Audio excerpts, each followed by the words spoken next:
Okay, so continuing with fish out of water. Right? Sartre tells us that anything you choose has value as long as you choose it and take responsibility for it as an exercise of your own will. The counterpart to this is right. We've seen this before. There's no values out there just waiting to tell you what to do. You have to make your own value. There's nothing out there that's going to give your life purpose. So your choices are what construct values for Sartre. Now, on the one hand, this episode exemplifies that really well, right? Because this environment is so alien and disorienting, and because there are no social norms or expectations that make any sense, Bojack has to keep choosing in a vacuum in this way throughout the episode. He keeps having to exercise his radical freedom because there's nothing else to anchor his choices. There's no rules he can see and follow. On the other hand, his own critique of Sartre turns out to be right. Right? The surprise of this episode is that even in this completely unmoored environment where it seems like he's completely alone and completely disconnected, it turns out that it's actually connections to others and the way that those connections do, in fact, impose moral obligations and moral meanings on him that do help guide his actions and make sense out of his actions. And that's a very Sartrean that's a very anti-Sartrean conclusion. So the episode is both an exploration of Sartre and it's also a critique of Sartre. And interestingly, it's basically the critique that Bojack himself gave, right? So what do I mean? Well, Bojack basically ends up having two projects in this episode. They're both anti-Sartrean because they're both governed by other people's needs and by his own need for connection and embeddedness in relationship rather than just radical individual freedom that doesn't care about anybody else's claims on us, right? One project is getting the baby seahorse back to its father and caring for it and keeping it safe along the way. The other project is trying to track down Kelsey and find a way to communicate to her that he's really sorry that he abandoned her and to try to reestablish connection with her, or at least apologize for having severed that connection. And in fact, at the end, the message that he tries to tell Kelsey in his apology is a deeply anti-Sartrean message, right? He says to her, or writes to her, Kelsey, in this terrifying world, all we have are the connections we make.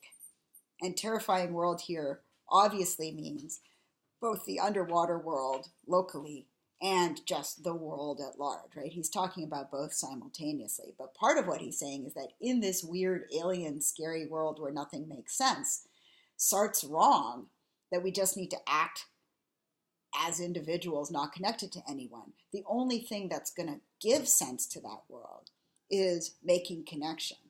And sometimes you have to make connection just on the spot out of shared need for connection and shared circumstances rather than any kind of long history. Notice that this is really different from the shallow apology that he wants to give her at the start of the episode, right? This is a real apology. So in this sense, it is Sartre, right? He's very much speaking from himself. He's not using social rituals to communicate with her according to like trite rules. He's choosing words that really represent him.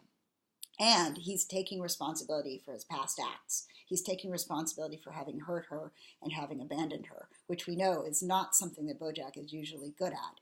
He turns out to be good at it in this alien underwater world when he isn't usually good at it. And that too is very Sartrean, that willingness to take responsibility.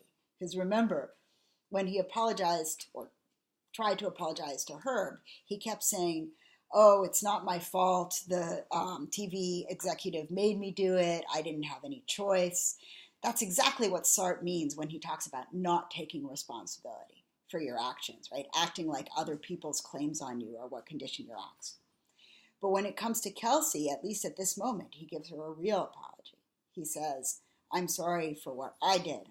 I take responsibility for having abandoned you. I take responsibility for the part I played in getting you fired. I take responsibility for not contacting you afterwards. And that's a good Sartrean moment. So the Sartrean moment is that moment of radical responsibility for your actions, even though there were other pressures on them.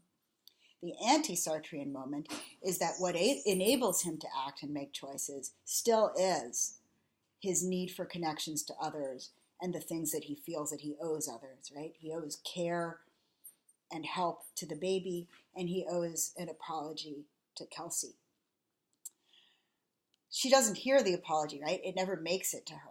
And this is something we will get back to later when we talk about apology in a different lecture. That it's a great apology, except that it's never received. And that's something we'll need to talk about, but I want to put that aside for now.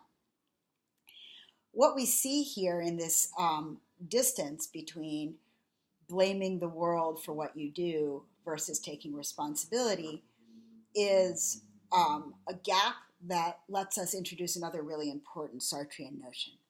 And that's the notion of bad faith. This is one of my favorite existentialist notions. So what is bad faith? Bad faith is a technical notion for Sartre.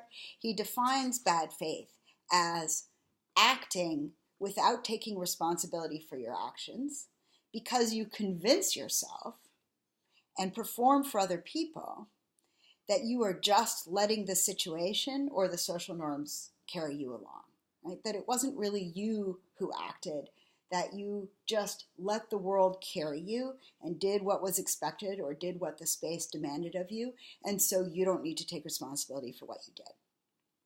To overcome bad faith, you have to recognize that your actions are yours even when what you do felt automatic and carried along by social norms and conventions. Now, I've already suggested this, but I'll reiterate it here. Many people, including Bojack and including me, think that Sartre's account of radical freedom as it stands is too stringent. Right? We can't just always choose in a vacuum. Sometimes you really are conditioned by your history or by your situation, which takes away the possibility of you willing to do something else, right? And sometimes the claims that other people who you care about make on you really do shape what you can reasonably choose to do, right? It's just not reasonable to say that we should shake off all of our connections to other people.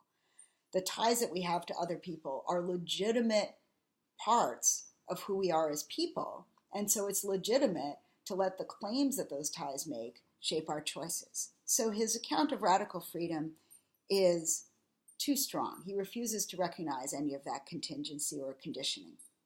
On the other hand, I think he's really, really right that bad faith is a thing and it's a problem, and we should understand it and understand how to get away from it. So actually, this is a short section, but I'm going to pause here, and then we'll do one more last little lecture on one more last little section on bad faith before we finish talking about this episode.